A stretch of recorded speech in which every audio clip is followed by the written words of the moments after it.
we're given that these two blocks, X and Y, are glued together, and they're released, and they move down the ramp. And of course, they're going to accelerate because there's a net force acting on them. And that net force acting on them is ultimately gravity. So that net force of gravity is causing the system to accelerate down the inclined plane. Then they're separated, and a spring is put between them, and the spring is compressible. So they're compressed together. The spring is compressed.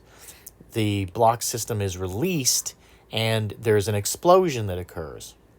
So what we have occurring in this second case, in trial number 2, is the same force of gravity acting on the system, causing it to accelerate down the inclined plane.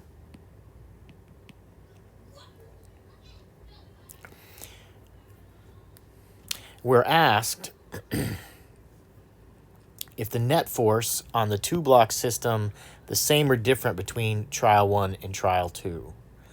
The net force that's causing the system to accelerate is gravity, and it acts on both of them in the same fashion. So the force on the system is the same.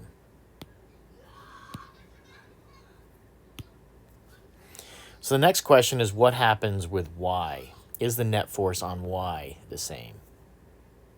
Or is it different? Well, what is different is that although the center of mass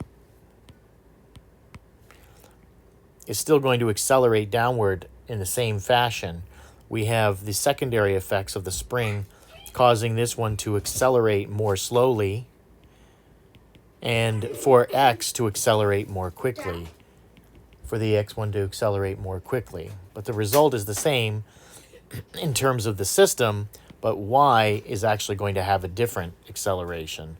So that's why it's choice C.